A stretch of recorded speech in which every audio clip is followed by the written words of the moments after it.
preyed on the first victim in Glasgow's Knightwood. The second youngster was attacked in the city's Maryhill and Paisley, Renfrewshire. The crimes spanned between 2003 and 2018. Police will introduce patrols in Glasgow's south side in response to concerns about youth disorder. Residents approached the officers in relation to antisocial behaviour in the area. Police Scotland said on X, formerly Twitter, that officers will be on patrol in the south side following concerns about youth disorder and antisocial behaviour. The fee for a sex shop licence in Glasgow has been cut by almost £13,500 to £1,882 annually after a council review. Obtaining a one-year licence, which is required by law, had been set at a cost of £10,000 in 2000 and had since risen to £15,373. In comparison, a licence for a sexual entertainment venue is £1,882 and the highest fee for any other trader's licence is £773 for a 3-year knife dealer permit. 15 former soldiers investigated for perjury over Bloody Sunday will not face any charges. 13 people were shot dead when soldiers opened fire on marchers during a civil rights march in Londonderry on 30th January 1972. In 2010, Lord Saville's inquiry report stated some soldiers had knowingly put forward false accounts. On Friday, the Public Prosecution Service (PPS) said there was insufficient evidence.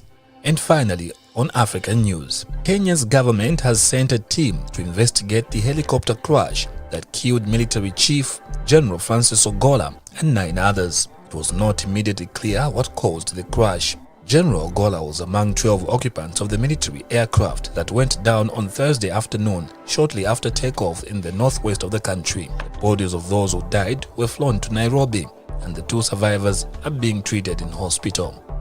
That's the latest news from Jambo Radio Scotland. I'm Elias Limwanya.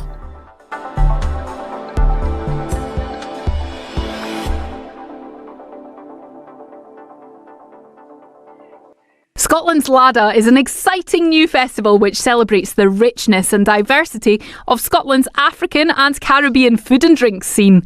This festival will bring together African and Caribbean producers from across Scotland to offer a vibrant medley of flavours and styles to sip and savour.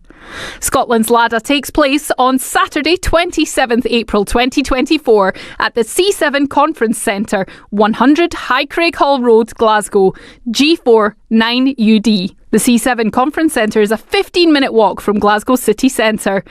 The festival will be in 2 sessions. Session 1 takes place from 11 a.m. to 2:30 p.m. and Session 2 3:30 p.m. to 7 p.m. There will be masterclasses from 11:30 a.m. on Spice It Up, African Spice Mastery, and from 12:30 p.m. learn about launching your food and drinks business with Novate Hub. From 4 p.m. it's the rum tasting and cocktail experience with Matuga Distillers and Island Slice. Festival tickets are available now at larderscotland.com. They're £10 each and there's free entry for children under 15 with every adult ticket bought. There's music from DJ Daddy Slaggy, host of Reggae World on Jambo Radio Scotland, DJ Baron Afrobeats and a host of others. The excitement is building up as the date for the groundbreaking, first-of-its-kind conference in Scotland gets closer. With 30 employers signed up, 20-plus speakers confirmed, and 500 delegates to attend. Welcome to the #IamBlack conference. The #IamBlack conference is a groundbreaking event focused on unleashing the power of black talent and employer brands in Scotland. Employers from various sectors, including finance, technology, engineering, legal, healthcare, arts, education and public sector, will have the opportunity to engage directly with new talents, learn about the changing trends within a diverse talent pool, discover, attract and retain new talents, and build relationships within the black community in Scotland. The #IamBlack conference is a full-day programme of inspiring keynotes, insightful panel discussions, game-changing masterclasses, and networking opportunities. The #IamBlack conference is on Monday 29th April from 9 a.m. to 4:15 p.m. at the Technology and Innovation Centre, in the University of Strathclyde on George Street in Glasgow. Established in 2006 as one of Glasgow's original mobile massage therapists, we deliver high-quality treatments with the ambition to forge permanent relations with clientele. We specialise in on-site massage, a type of treatment that has been specifically designed to complement the convenience and availability of massage at work. It is performed with the use of a specialist mobile chair, without the use of oils or the need to remove clothing. At Massage and Glow, we believe that massage should be a part of your everyday lifestyle. Regular massage not only relieves stress and tension, but also stimulates blood circulation, can help with pain management, and promotes good mental health. A must for your busy schedule. Various holistic therapies available. Contact us now on 07530 905 152 for your mobile massage therapist. Need security? Call Alpha One Plus Limited, a strategic security resourcing platform that connects you with licensed security personnel. We cater for our clients' security needs, from manned guarding, door supervision, event security, all the way up to close personal protection. Alpha One Plus Limited, your one-stop security solution. Call now at 44-074 2526 7909 or send us an email on info@alphaoneplus.com. Across the World Wide Web, on your mobile devices, on social media platforms. This is Jambo Radio! www.jamboradio.co.uk. We are multilingual. We are conversational in the languages you best understand. We are Jambo Radio! Jambo Radio, inspiring transformation. Hello and welcome to TouchPoint with Tayo on Jambo Radio. It is a show where everything matters. On TouchPoint, we explore vital issues that concerns Africans and Africans in diaspora. We educate minds and address trendy issues. And today, I'm still your host. I'm Dr. Tayo. On TouchPoint today, we're going to be talking about crossing borders, the journey of an immigrant. And I have with me my guest, joining me live from Manchester, I have Mr. Olusheye Oyeleke. He's an architect, interior designer, and a project manager. And if you'd like to join in the conversation today, please make your comments on our Facebook handle on Jambo Radio Scotland, or you make your comments on the YouTube.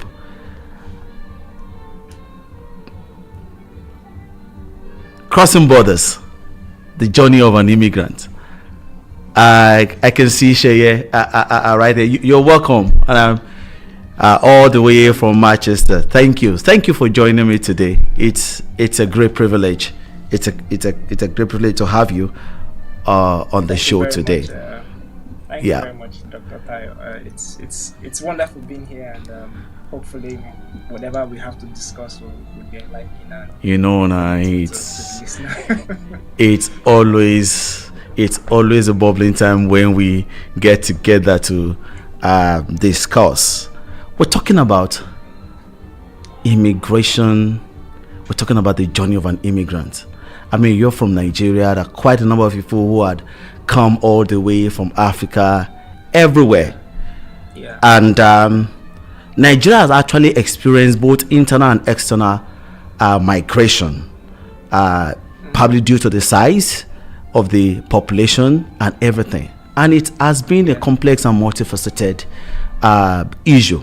What do you have to say concerning the migration that popularly is now called Japa in Nigeria, and probably is becoming an African thing? In fact, the word Japa has now been added it's now like an official word. So wow. You mean the Oxford Dictionary? Yeah, I mean, you can check it up online now. It's now becoming like an official thing. But surprisingly, it means something negative to some people, and it means positive to others. So it depends on the direction you're coming from. But to your question, what does it mean to be an immigrant or the journey? It's a lot of things, put together,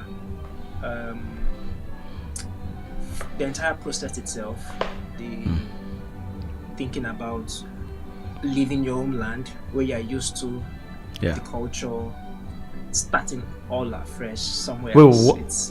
What led you to Japa? Okay, so that question, a couple of people have asked me that same question, but I'll tell the story to answer the question. Okay. So my first son was actually a major factor, or let me say the actual factor, reason why I started thinking in that direction of, it's time to leave the country. I had my first son in 2018, right? And at some point, he was supposed to start school, crèche, and from crèche going to nursery and all of that. I live on the island back in Lagos, for those of us who know Lagos very well.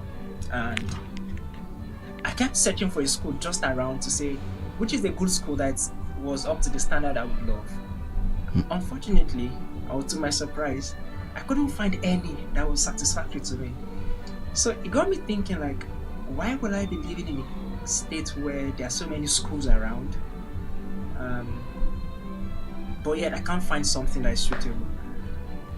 If I was to get a school that I could put my child in, I would have to drive 1 hour, 1 hour 30 because of the traffic and all of that. So it meant I would have to wake up, say, 5:30 in the morning. Wow. Get the children, get the child ready, get myself ready, and out there.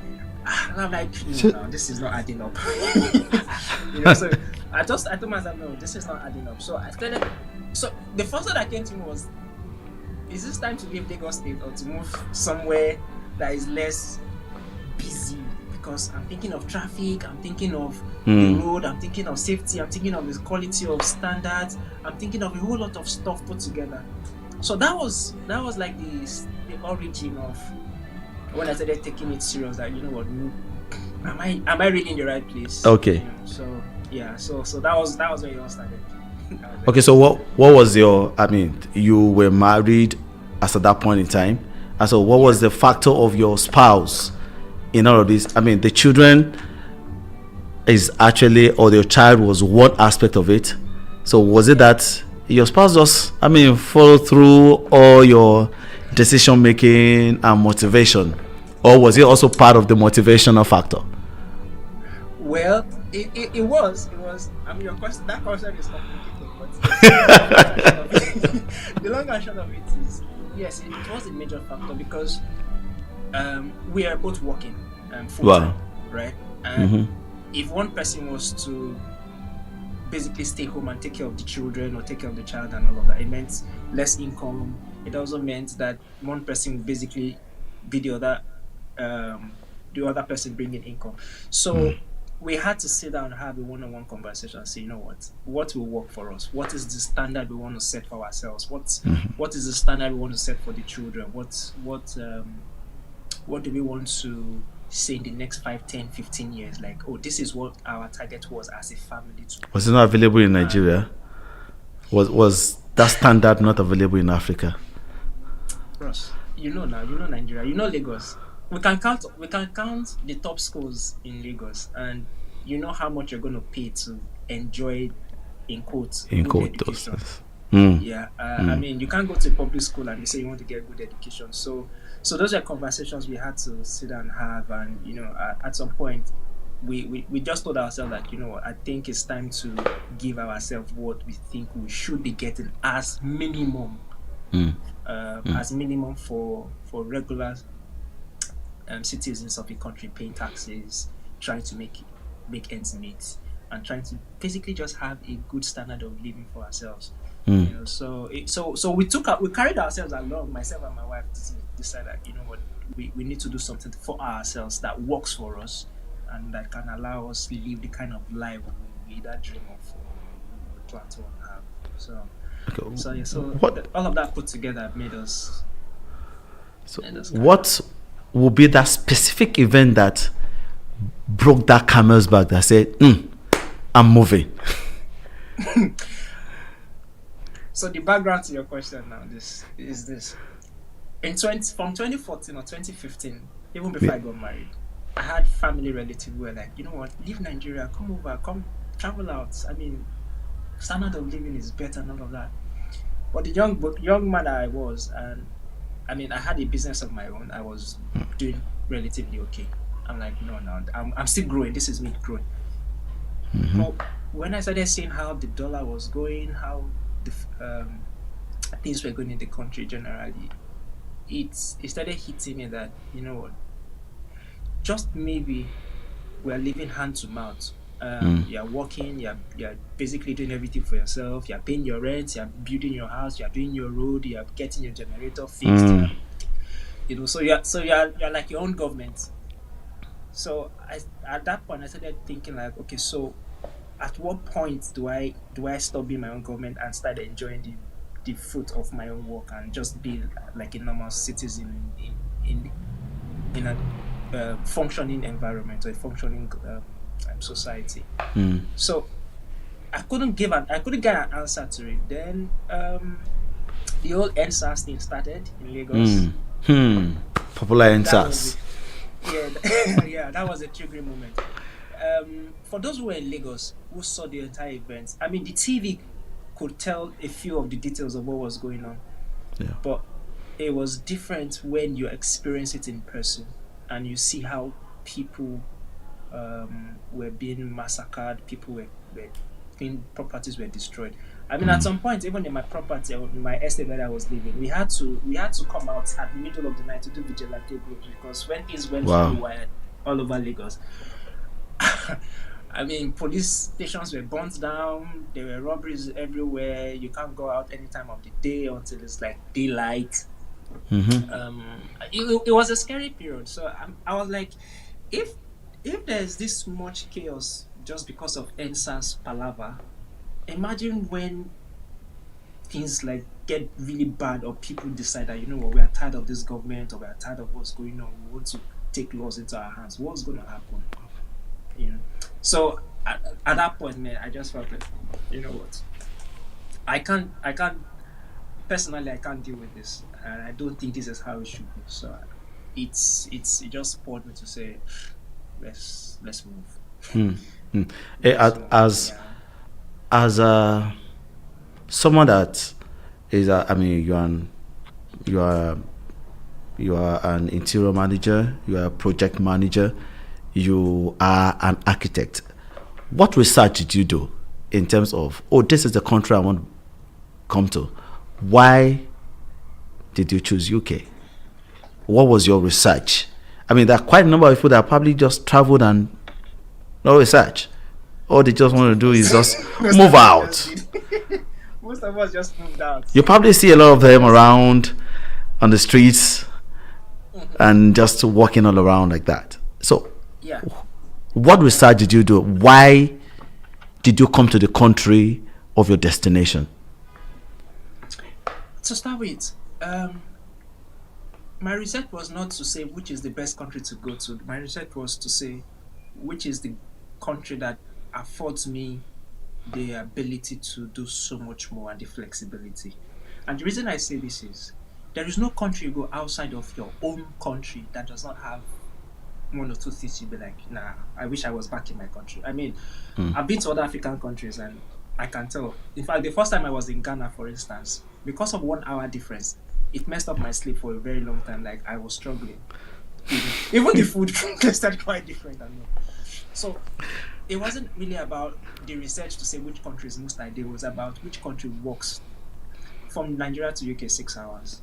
At the time, the immigration policy was in favor to a lot of people who were ready to, you know what, move out immediately. Let's just get going. So that was a major factor. Nigeria has a huge citizen base in the UK. It's 6 hours flight, so I think right now some people can order food from Nigeria and it gets here, still warm, still hot. So like I've heard some people do, you know. So all of that was available. If I have an emergency and I need to run back to Nigeria, can I do that? Yes. I can't do that if I was in, say, Ukraine or maybe Australia. That's 12 hours, or Australia, for instance. Even Canada, like you'd have to really do a lot of planning. I mean, you cannot just wake up and say, I'm going back to Nigeria today. your money, unless you're a diplomat or your money at rest. So then personally, I've always been intrigued by the UK. As a designer, I've read, researched a lot of other countries based on because of their architecture, their design, and all of that. So it gave me a bit of insight into their culture, why their designs are the way they are. But something resonated with me with the UK. For all the good things they do and all the bad things they do, I still appreciate the fact that the UK gives you some level of feeling of safety and security.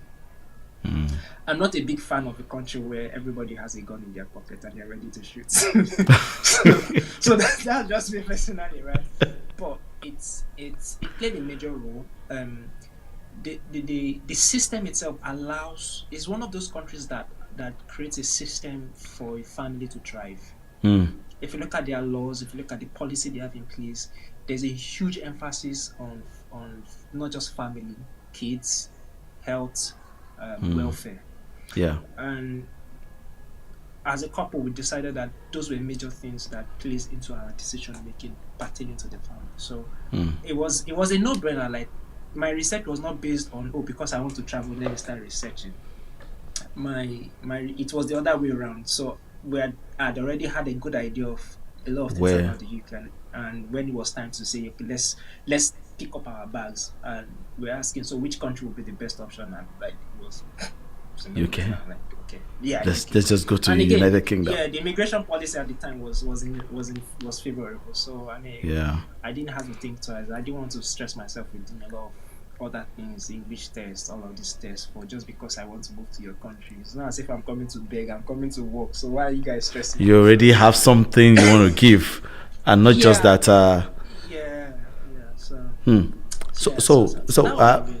So if you look back, were there any challenges that you actually faced in terms of your steps towards preparation for that immigration process? I mean, some people just jumped on the bus and just said, oh, I just want to move. And they moved. But getting to where they moved to, eyes opened. Wide open. I said, this is the reality of what we are seeing here.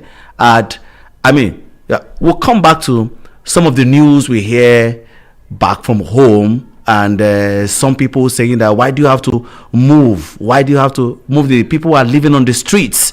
And so people will go there. Probably they're even saying something about you now that they don't even know what Sheye is doing. Probably he's living under the bridge. And so like, what were your challenges? So the first challenge was getting the right information.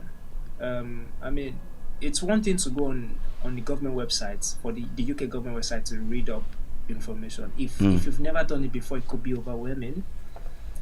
So it's easy for people to get derailed, but there are a lot of good information. People who have good information out there, and I also had the benefit of having a friend who was running like a travel agency and study visas and study what they call them now for people at the time. So we relied heavily on him to get a lot of information, and we were also asking a lot of questions, because the more the questions we asked, the more answers we got. And sometimes you now need to read in between the lines to understand what they are saying. I'll give you an instance. Somebody tells you, if you come to the UK, you cannot immediately rent a house, or you need to do one or two things. But if you don't really understand it, it's difficult, because in Nigeria, I mean, I can just go to one area and look for a house, call the number they put there, and talk to the landlord, and maybe the next week I'm already... You just get your house straight. It doesn't work the same here, right?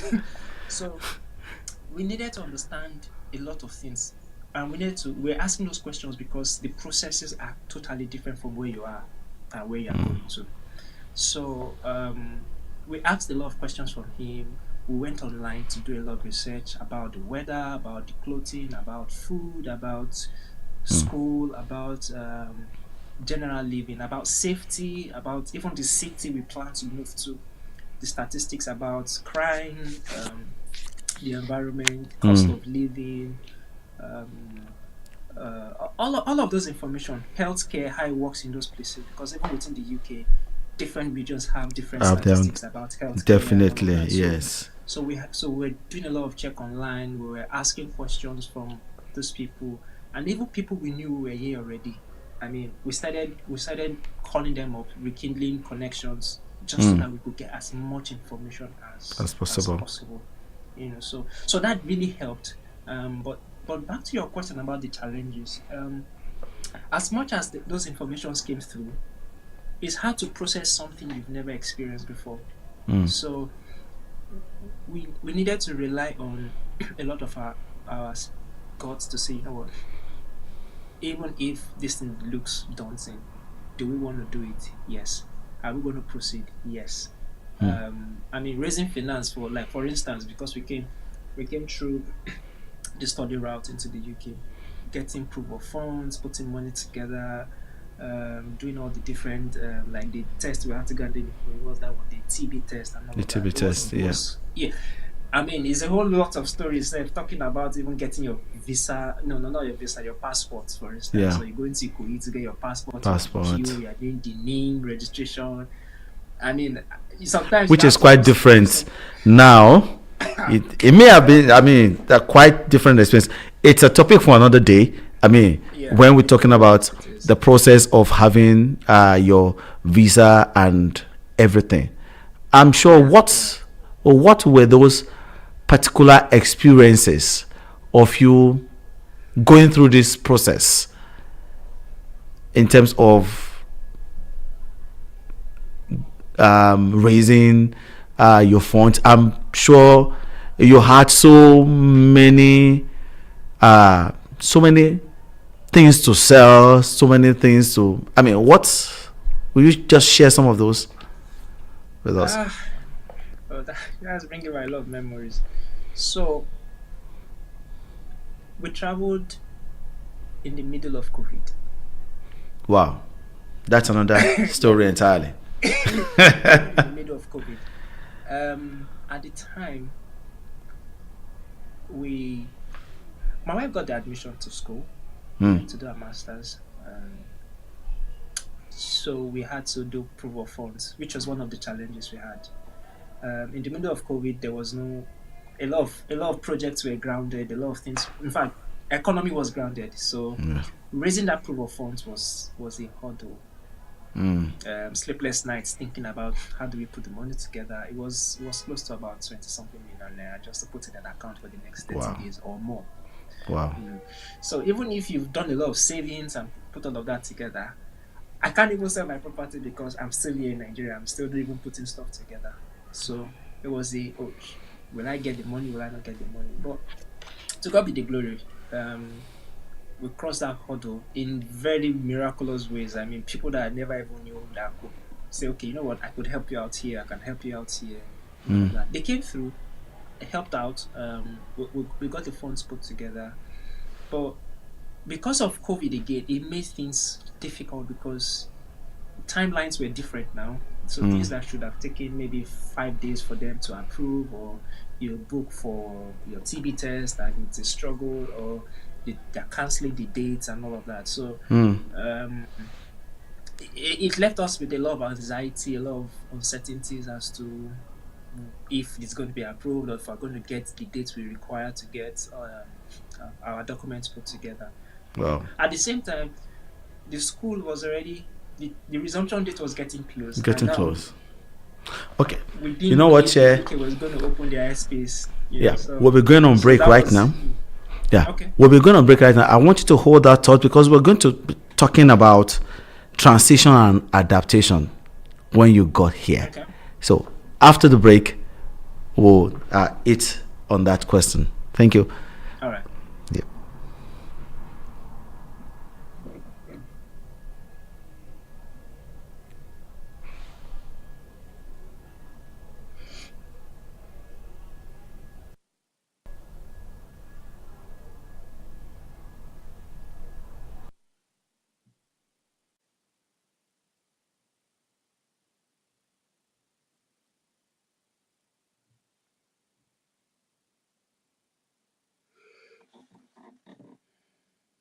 across the World Wide Web, on your mobile devices, on social media platforms. This is Jambo Radio! www.jamboradio.co.uk.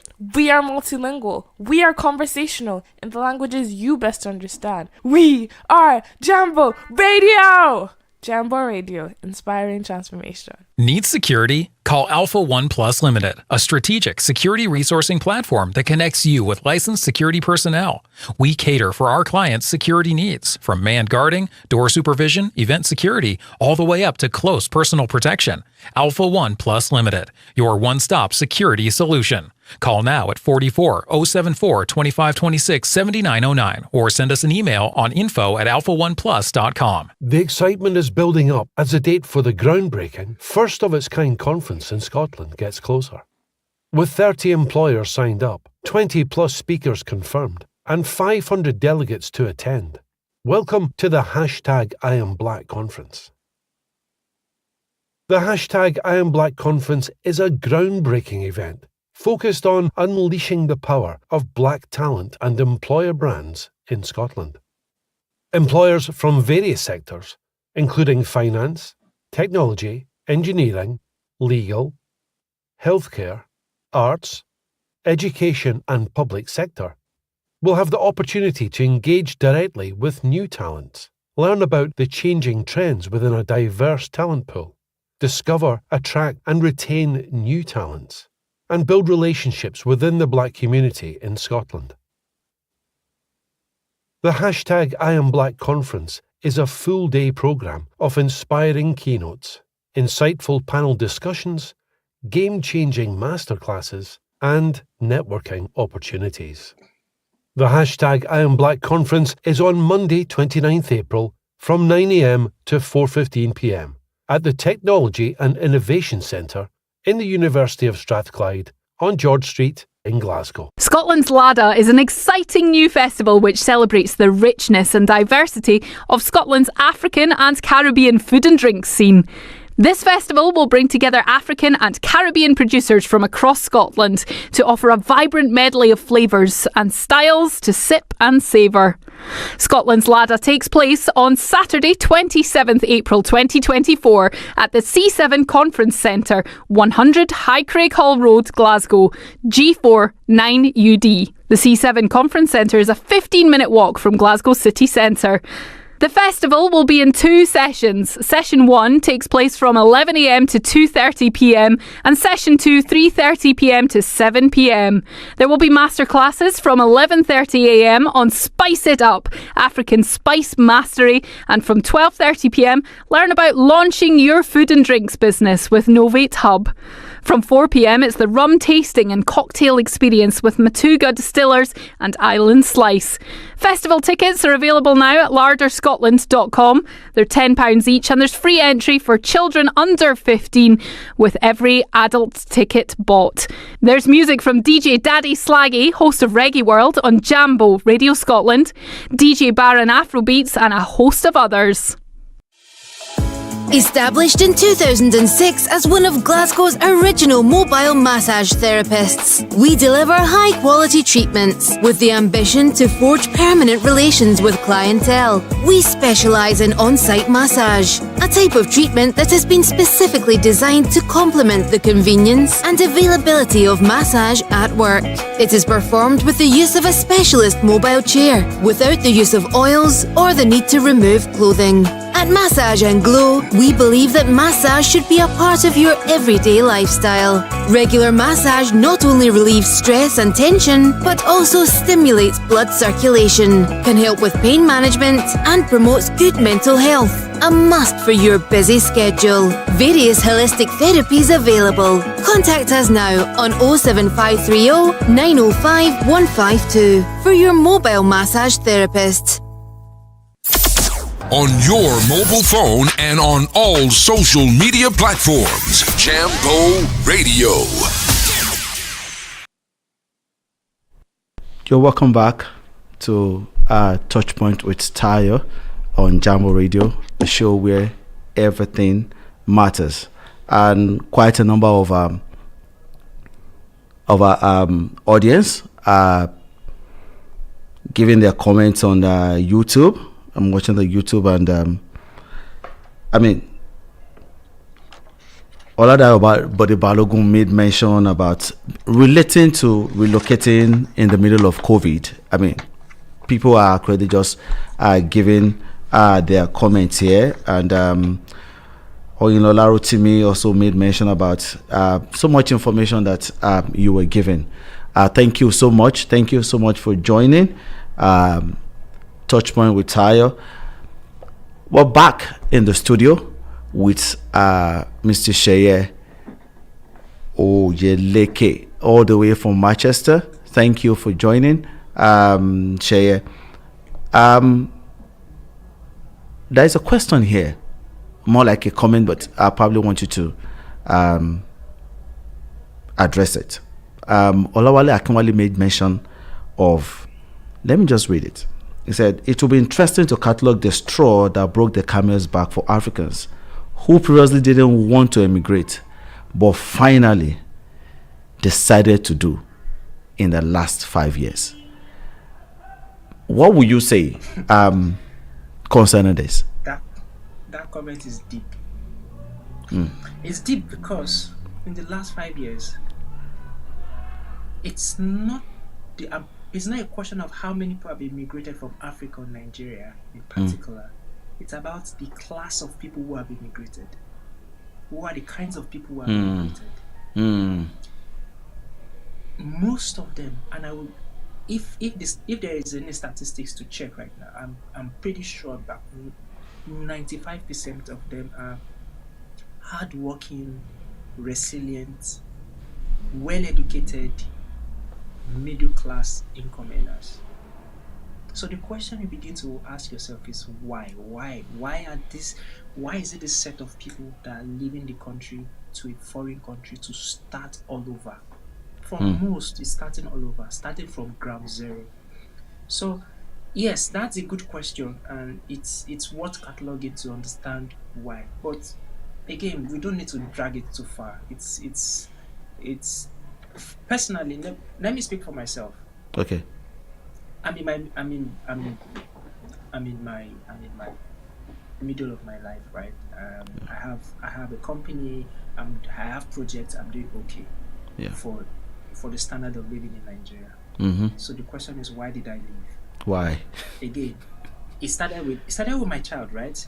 Yeah. But if you're thinking about future of not just yourself, but the children you are raising and the life you want to have or you expect them to have or you're planning for them to have, Nigeria might not be the first 5 cities, or Lagos or wherever city you are in Nigeria might not be the first 5 places you are thinking about for them to have it. Why?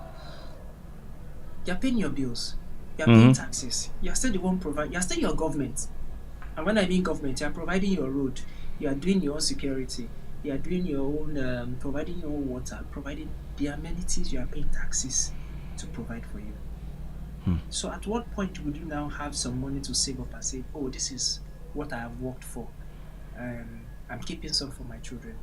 If some of us have built houses and had 1 or 2 properties, I mean, the value of those properties now and 5 years is worse off now than 5 years ago, no matter how expensive it was. No matter, so if your house was whatever the amount, and we kept saying, oh, real estate is good, have some real estate property, but the true value of it is, the value of it now is still worse than it was 5 years ago.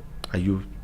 So do you mean? What I will, yeah, in real time, because Nigeria is a consumer-based economy, so it means that we are the mercy of the dollar in so many respects. So if your house was, while you built your house at the time, the value of your, for instance, the value of your house was 100,000 naira. 100,000 naira back then and now is not the same. So even if the house has gained value, but because of how the huge discrepancies between naira and the dollar right now, it's still of no value. That is the point. So you begin to ask yourself, so what exactly are you working for? What are you doing?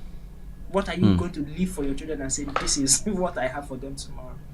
So for me, that was the far-reaching question I was asking myself back then when I started asking this question about where will my child start school, and it got to, okay, you know what? So in the next 10 years, what would now be the situation? So you're looking at, there's so much potential you have, but you're not really being maximized, or the environment is not really there to help you out in achieving what you actually want to do? Yeah, you said it. I mean, okay, so I have a lot of potential. A lot of Nigerians even that have moved to the UK, even those that have even moved out of the UK before 5 years ago, they had potentials. But how many of us can walk into a bank today and say, "Oh, I have this business idea. I need a 10 million naira, 20 million naira loan. Give me this loan," and they will not ask for collateral what times 3 that amount. How many of us leaving university and starting out fresh have that kind of money or collateral? Don't you think that is the issue of trust in the country? It wasn't about trust. No, it wasn't about trust. I mean, the banks in Nigeria, I stand corrected, but the banks in Nigeria are supposed to help people develop businesses and grow. They're supposed to be in the business of lending, but they're in the business of investing and making money themselves. That is how I see it. So we have a system that, I mean, I am an entrepreneur, so I know what it means to start a business in Nigeria, right? If not by the grace of God and sheer resilience, most of us will not do anything because we will be waiting for one job to get. So it's the system there in a nutshell is not designed for you to grow as it should be, but it's designed for you to put yourself to the grind and do times 10 what you normally in developed societies would get without stressing as much. So it leaves a lot of questions and a lot of things to be desired for, but it's just our sad reality. If we look at, I mean, there was a comment here by, I mean, Olada Balogun, but the Balogun also made mention that, I mean, coming around here wasn't for schooling. So there was no need for proof of funds. So, I mean, for those who don't need proof of funds, what do you think, I mean, would be like the steps? Are they that different from those who needed proof of funds? Good question. The reason why many people relocated, to be honest, might not have been because of school. We didn't necessarily, most of us necessarily didn't need the education, the extra education. Yeah. But it seemed to be an easy way out to say, you know what, this is a easier route to get out of a system into a system that has potentials for you to grow and develop. However,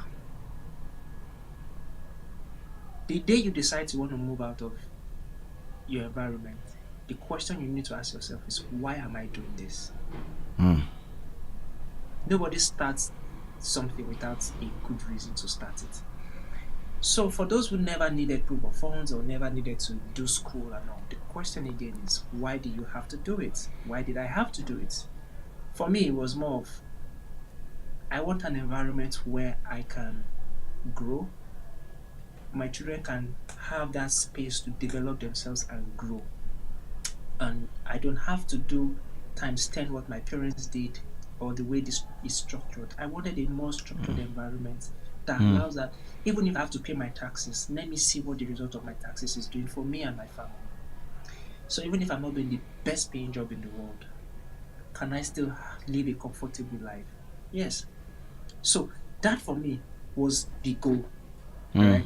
And it remains the goal. So for anybody who wants to travel and do stuff, the first question they need to really ask themselves is, why am I doing it? Is it a valid reason? If your reason is valid, you would hold on to that reason and it can keep you going for the next 10, 20, 30, 40, 50 years, as long as you keep true to that. Wait, Shay. Can I ask this question? Can you stumble into immigration process? You just stumble into it. That question is hard. Can you stumble? Yes, you can stumble, but again, like you're coming around and just say, oh, I just want to come to UK, let me just see how it is first, let me look at the ground. And you can come visiting. But and while you're visiting and you just stumbled into it. I wish. No, I don't think immigration is something you stumble into, because it's a life-changing decision. It's a life-changing decision.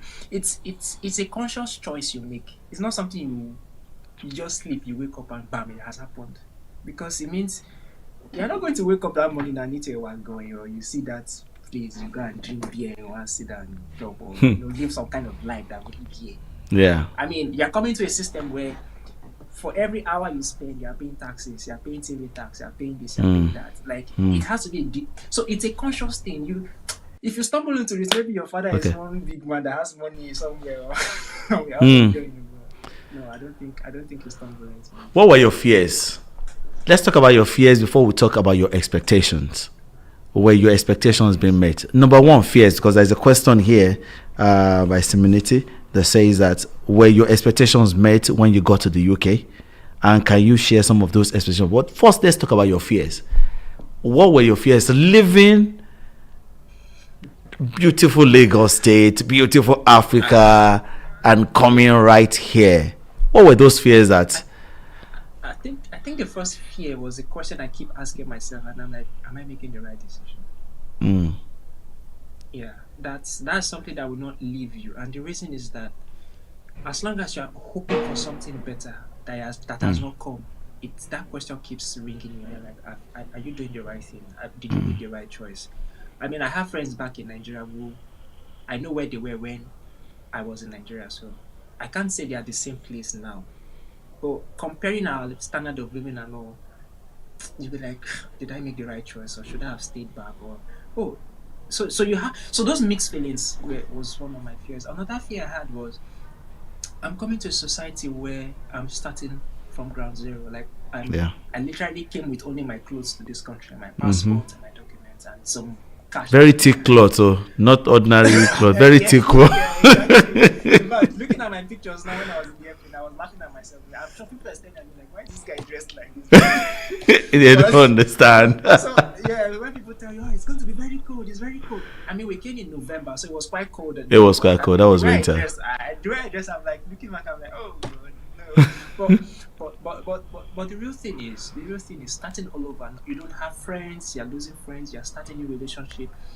It's scary because you don't know what tomorrow holds. You don't know what can go wrong. You don't know what will go right. You don't know if those opportunities you're expecting, those expectations you have will come to fruition in the time frame you want it.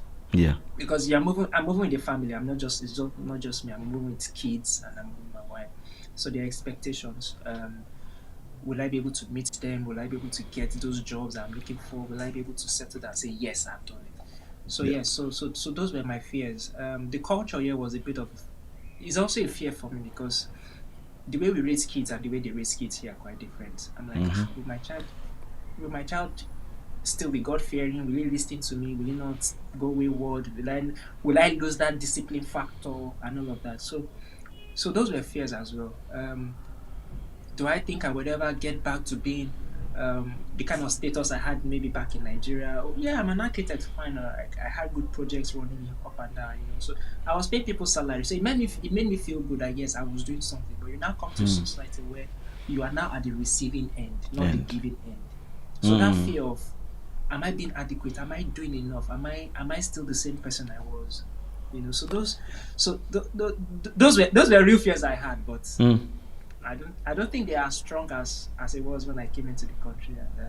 And it's Let's talk about your expectations. Were your expectations met in the United Kingdom, or are your expectations met currently now? I mean, I'll tie the answer to that question to the reason why I left the country in the first place. All right. For me, many of my expectations are currently being met.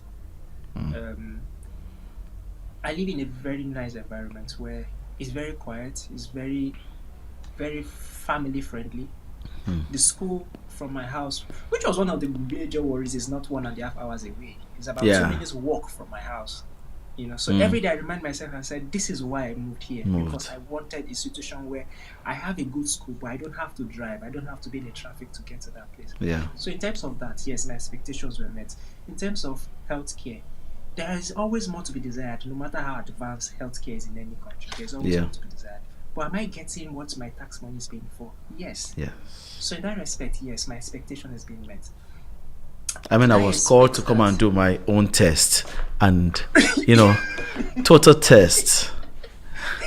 Yeah, definitely not. Yeah, so I received that and we joke about it, and I was like, oh, they called you to come, and I'm like, even during COVID when they were giving vaccine, I didn't feel like I had to do. I knew where it was going when they were giving palliative in Nigeria. I went to local government for my child's immunization. I know what I saw, and I felt pity for us as Nigerians, even the way we treat ourselves as Nigerians when it comes to healthcare. So a lot of things for me in terms of expectations are being met because I'm in that kind of society where I feel it is structured and it gives the flexibility to achieve as much as you can achieve for yourself. Does that mean all my expectations are met? No, because some expectations I know will take time. So down the line, it's still a journey, like we've said. Like the topic is, it's a journey. Yeah. As the journey is unfolding, I would never say I regretted ever leaving Nigeria for any reason. Maybe I missed the Amala. Have you ever gone back to? Yes, I have. I traveled in 2021, but it was very brief. But I miss it. But you still eat the Amala and everything? Do you still eat the Amala and everything, man? That's the beauty of UK. Yes, I still eat my Amala. I still. In fact, I can order Amala for you if you want. But let me ask this question. What was the factor of your friends, colleagues, in terms of were they passing their fears on you, or they were passing motivation to you in terms of movement? So it depends on the orientation of that friend. It depends on the location of that friend, and it also depends on the knowledge / expectation orientation of that friend. So I had friends who had already traveled out, and some were like, you know what, just get along with it. It's worth it. It's worth the effort. And you have other friends who, just like me, who is in Nigeria, like, will this thing work? What if and what if? Right? So yes, there was a mix of both from both sides, which explains why sometimes you see a lot of us don't talk about our travel experience to people that are very close to us because of sometimes unintentional negative energy. Right? Yeah. Because everybody's talking about what they know based from how they know it, not necessarily because they've experienced it. So yes, some read too much of newspapers or stuff like that, or what? News of people on the street. I see people post on WhatsApp. Nigerians living on the street. Don't come around. It's too cold. It's too this. It's too that. I mean, you've made mention about research and everything. And there's a comment here about relocating is a major life decision. Yeah. We don't talk about the mental and emotional aspect of it. Dr. Tayo, that's a topic for another day. But that is one aspect that I am still waiting for social media people, in quotes, that like to talk about a lot of things with very myopic or very narrowed. Well, let me don't say narrowed. For lack of better word, I just think they're just trying to promote themselves and market and do their own selling agenda, which is fine. However, we just talk about the good things. Oh, you move into the UK, you have child benefits, you free schooling, free this. But nobody talks about that mental part of where you begin to question yourself, you begin to question your abilities, you begin to question your insecurities because you're in a new space, you are starting all over, you don't have friends, you are dealing with loneliness, you're dealing with a lot of anxiety, which a lot of people are still dealing with, and a lot of people continue to deal with anxieties. I mean, a very good evidence of this is how many families have broken down after relocating to the UK. Yeah, so it's a very broad thing, but it's not talked about because everybody just wants to focus on. And a lot of people that talk about this on social media, people that may be doing school, or they are going to help you do your admission, they are going to help you do your immigration process, just pay so on. So they are pushing their personal agenda, but the reality is it goes beyond that. Some people get into the UK, they begin to have health issues. Some are dealing with loneliness. Some cannot just deal with the pressure of the expectation or the pressures that relocating here comes along with it, because you are paying for everything. you are doing stuff in Nigeria. You could run a business, and sometimes you don't even pay a tax, or you are making money. I think I just making money. But here, we are working. 12 hours is 12 hours. 8 hours is 8 hours. You are doing that stuff. Mentally, you're not prepared for it. So you come here like, oh, let me quickly get a job. Let me start working. Let me start making pounds. You make pounds and you start paying bills. And you like, what am I doing? I'm just working and paying this money. People don't know how mentally stressful that can be. And if you're not used to it, or if you've not gotten that information, or this is how it works here, you will struggle. You know? Or is it those that my visa is going to expire in the next 3 months. I need to get a job that will give me sponsorship. I need to do this. The amount of anxiety that puts on people is tremendous. I mean, some people would break down, some people would just go quiet. So it's a lot. So mental wise, health wise, a lot of people are dealing with stuff. So. As we wrap up, because it's the journey of an immigrant is so wide, it's so complex, is an intertwine of social, emotional, health-wise, and everything. Even though there are some gains there are also some challenges. What would you advise someone who is thinking about relocating right now? Quickly, I'll just say, whoever is thinking of relocating, the first question you want to ask yourself is, why do you want to do it? Let your reason be as genuine as it can be. If your reason is good enough for you, fine. If that reason is valid, do it. Everybody's reason is different. We are all on a similar journey, but everybody has relocated for several reasons. So find that reason why you want to do it, and not follow the crowd. The crowd will lead you nowhere. Have expectations for yourself, but be realistic with your environment. Expectations will come. You meet your expectations, but they might not come the way you want it, and they might not be within the timeline you want it. So don't be too hard on yourself. Relax. Life is beyond relocating and settling down. There's also the part of where you have to live your life as well and enjoy it. So yes, relax. Create your goals. Have those success goals in mind and say, this is what will be my success. But everybody's success is different. Some people, they just want to be in a country where they are okay and do their 20 hours. And that's another topic entirely. Whatever type of job they are doing. My success is different from your own success. The definition of success is quite different. So, and I really want to thank you, Sheye, for coming on to TouchPoint with Tayo. Today, it's a title that we cannot just wrap up in a second or anything like that. But I mean, there are quite a number of comments on the YouTube. Someone made mention and say that Nigeria is not for the new generation, more like a retiring home. And the environment is not enabling potentials and talents. We have so many talents in Africa. We have so many talents in everywhere. And just as you made mention that, there are questions that may come up. Am I making the right choice in terms of moving out of Nigeria? These are questions that will keep moving on in our minds for those who are moved out of Africa, out of Nigeria, wherever you've moved from, and those who are still move. So join us in this conversation. We'll still roll on with it, and join us on our YouTube channel. You can also join us on the Facebook Jambo Radio, and let's continue the conversation, the issues relating to the journey of an immigrant crossing borders. Would you do it? Would you not do it? The decision is made for you, but remember, believe in your infinite potential. Your only limitations are those you set upon yourself. Thank you. I've been your host, Dr. Tayo Oweye. Join us the same time next week, Saturday, 7 p.m. for TouchPoint with Tayo Oweye on Jambo Radio.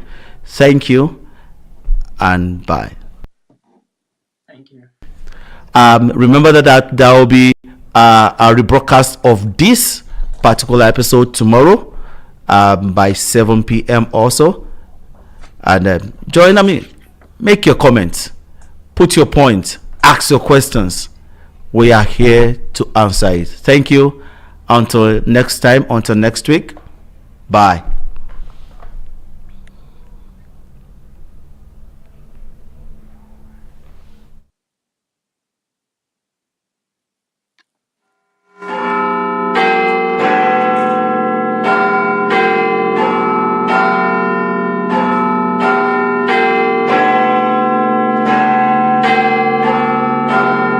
You're listening to Jambo Radio Scotland, and it's time for Planet Sport Football Africa.